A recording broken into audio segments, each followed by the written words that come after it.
Não importa o quanto eles tentem, mesmo os filmes de Hollywood mais bem-sucedidos geralmente dão errado em algum momento. Não é preciso ser um gênio para detectar um erro de continuidade simples ou algo que não deveria estar. Aqui vão alguns erros de filme que apenas os maiores cérebros poderiam notar.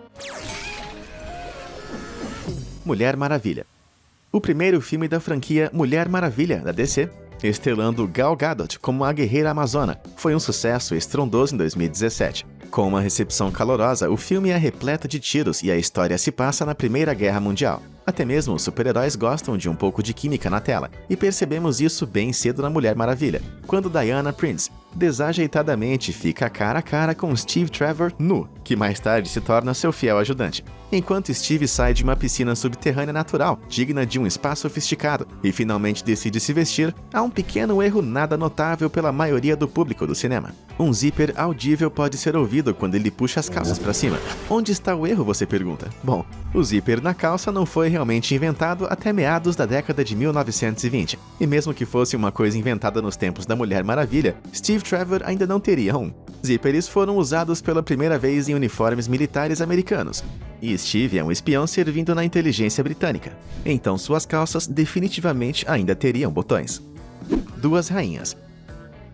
Saoirse Ronan e Margot Robbie fizeram um trabalho estelar de trazer os ícones históricos Elizabeth I e Mary Stuart à vida em 2018. Mas a realidade dessas primas rivais difere um pouco do que vimos na tela grande. O filme cria uma grande tensão que culmina na cena em que elas finalmente se encontram e se avaliam como mulheres fortes e independentes, governando um mundo masculino. Pode ser um momento particularmente comovente no filme, mas há um pequeno problema. Mary e Elizabeth nunca se conheceram pessoalmente. Embora elas trocassem cartas e tivessem muitas oportunidades, elas nunca ficaram cara a cara. Antes de Elizabeth ter seu primo cruelmente executado em 1586. Na verdade, alguns historiadores argumentam que se elas tivessem acabado de falar sobre isso pessoalmente, Elizabeth poderia ter se sentido diferente sobre o final trágico de Mary. Mary também é retratada como tendo um forte sotaque escocês, porque ela é rainha dos escoceses, certo?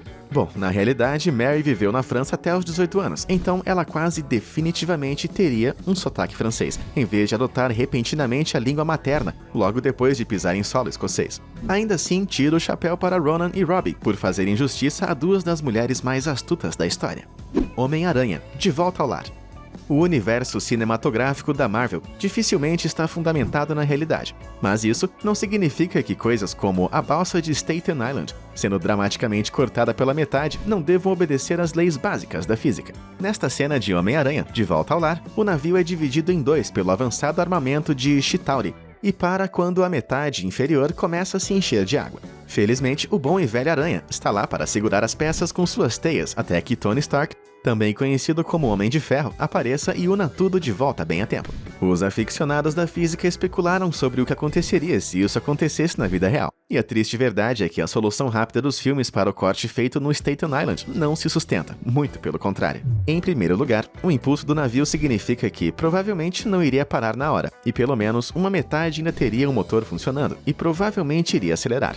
Além do mais, os esforços de Tony só teriam sucesso em selar a água dentro do barco, enquanto todo aquele metal extra de soldagem o tornaria significativamente mais pesado. Mesmo se fosse recomposto a tempo, a balsa provavelmente afundaria antes que nossos heróis pudessem salvar qualquer passageiro. Então pelo menos sabemos a quem não chamar se isso acontecer de verdade.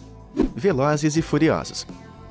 Falando em jogar a física pela janela, vamos voltar nossa atenção para uma das franquias de filmes mais rebuscadas que existe, Velozes e Furiosos. No 8º episódio da série, em 2017, dramaticamente intitulado de The Fate of the Furious, parece que vale tudo. Em uma cena memorável, a equipe é perseguida por Cypher, interpretada por Charlize Theron, em um submarino nuclear que rasga o gelo, perseguindo os veículos em uma velocidade vertiginosa. Parece muito épico, mas apenas os telespectadores mais informados poderiam saber que esse submarino em particular, chamado de submarino de classe Aquila, tem uma velocidade máxima relatada de 25 a 35 nós, que é apenas cerca de 50 a 60 km por hora. E o que é pior, essas velocidades são atingidas apenas em viagens subaquáticas, e sua velocidade máxima de superfície é de apenas 17 a 20 km por hora, o que definitivamente não é rápido bastante para alcançar um Lamborghini em alta velocidade. Se isso não fosse ridículo ridículo bastante, Cypher então mira em Dom, lançando um míssil de busca de calor que ele de alguma forma consegue escapar.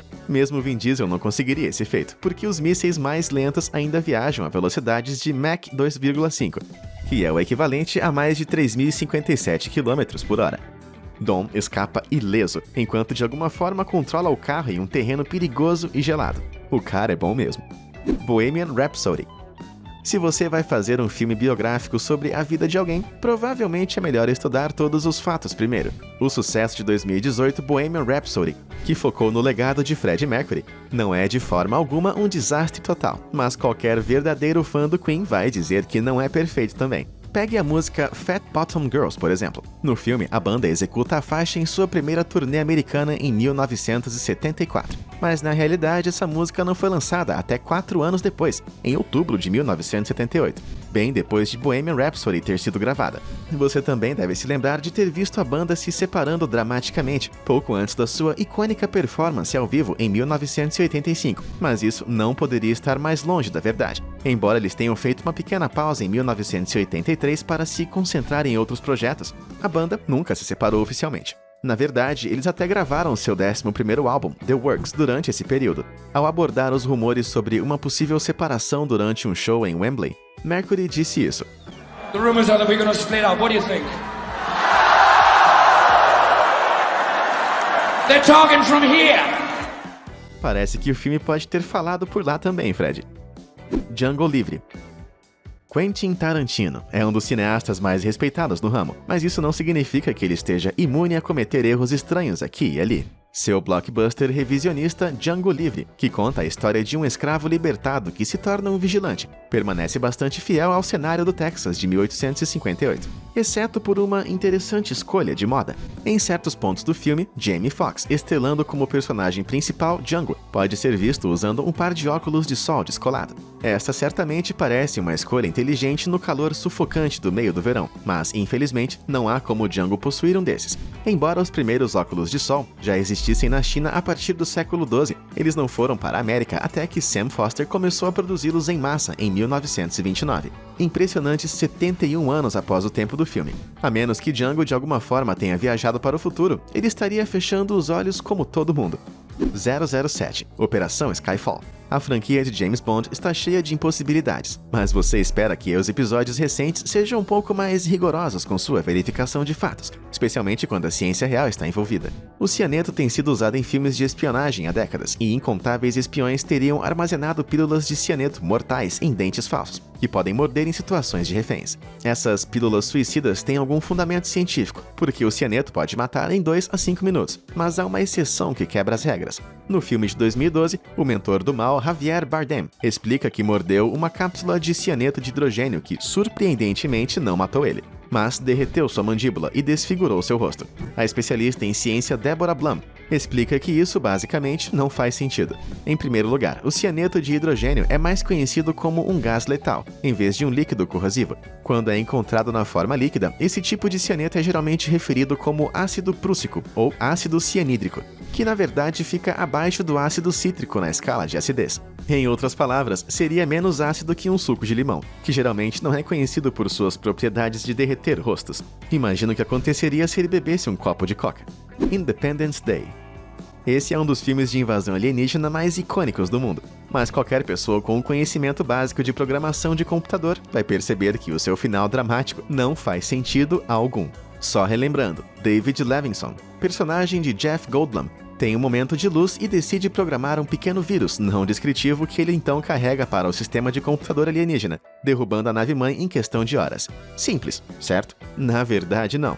De acordo com críticos fluentes em tecnologia, este plano mestre para salvar a raça humana não é apenas estúpido, é quase impossível. Isso ocorre porque os vírus de computador são escritos para sistemas operacionais específicos. Os vírus do Windows são escritos para o Windows. Os vírus que afetam os Macs são escritos nos Macs, e assim por diante. Supondo que a tecnologia usada pelas naves alienígenas já ultrapassasse o conhecimento humano em cerca de 200 anos ou mais, parece bastante improvável que Levinson pudesse simplesmente criar um vírus capaz de corromper um sistema operacional totalmente desconhecido, especialmente considerando que ele fazia tudo usando um PowerBook da Apple, o que dificilmente era o auge do processamento de computador.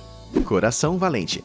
pode ser uma das peças mais celebradas do cinema histórico, mas alguns argumentariam que o filme vencedor do Oscar, Coração Valente, errou mais do que acertou. Você vai se lembrar de assistir a um Mel Gibson de rosto azul, ostentando um kilt, mas esse traje icônico foi uma confusão histórica, não permanecendo fiel às guerras anglo-escocesas reais. Embora a pintura facial azul que os membros do clã usam na batalha seja certamente assustadora de se olhar, os historiadores apontaram que essa tradição foi abandonada centenas de anos antes. O uso de tinta facial foi identificado como um hábito dos celtas e pictos pré-romanos, não dos escoceses medievais. Além disso, embora a história se passe no final do século XIII, os kilts não foram inventados até o século XVI, tornando essa escolha de moda incomum cerca de 300 anos antes. Homens do clã como William Wallace teriam realmente usado uma vestimenta conhecida como Lane Croix durante a batalha. Essa túnica amarela teria sido tingida com açafrão, se você fosse rico, ou urina, se você fosse um camponês. Pelo menos ele se livrou dessa.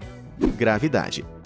O épico espacial de Alfonso Cuarón, de 2013, fez um ótimo trabalho na maioria das coisas, exceto talvez por ter uma boa compreensão do conceito do próprio título. A cena mais tensa do filme, aquela em que os personagens de Sandra Bullock e George Clooney são provisoriamente amarrados à sua nave a apenas um movimento errado de derivar para o vazio infinito do espaço, é fundamentalmente falha por causa desse erro. Isso mesmo, alerta de spoiler.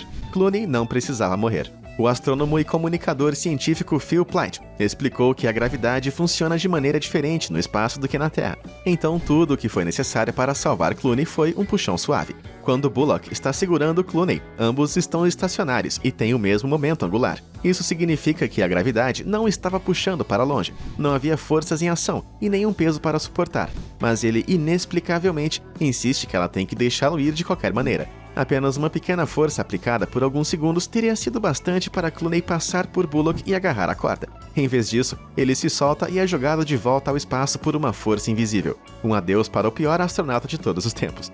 Titanic. James Cameron é um verdadeiro perfeccionista quando se trata de dirigir. Então, o que poderia haver de errado com seu romance trágico que definiu uma era? O filme é uma adaptação dos eventos reais do naufrágio do Titanic em 1912, com alguma licença artística adicional. Mas o erro identificado pelo astrofísico Neil deGrasse Tyson é muito mais minucioso do que você poderia imaginar. De acordo com Cameron, deGrasse Tyson enviou vários e-mails sarcásticos para o diretor, alegando que ele falhou em retratar um céu noturno historicamente preciso em uma das cenas mais icônicas do filme. Isso mesmo, quando Rose está deitada ali, tremendo de frio e olhando para as estrelas acima dela, ela não está realmente vendo a constelação correta. Você acredita? De acordo com deGrasse Tyson, a parte esquerda do campo do céu, usada por Cameron, também era uma imagem espelhada da direita. Depois de alguns encontros cara a cara, Cameron desafiou o astrofísico a enviar uma representação precisa, mostrando o céu como ele apareceria na noite de 15 de abril de 1912 por volta das 4h20. deGrasse Tyson felizmente concordou, e o céu noturno original foi substituído bem a tempo para o relançamento em 3D do movimento em 2012. Estou feliz que esteja resolvido. E aí, você foi inteligente o bastante para notar alguns desses erros nos filmes? E sabe de alguma outra que deixei de citar? Conta pra gente nos comentários. Não esqueça de se inscrever no canal. Muito obrigado por assistir e até a próxima!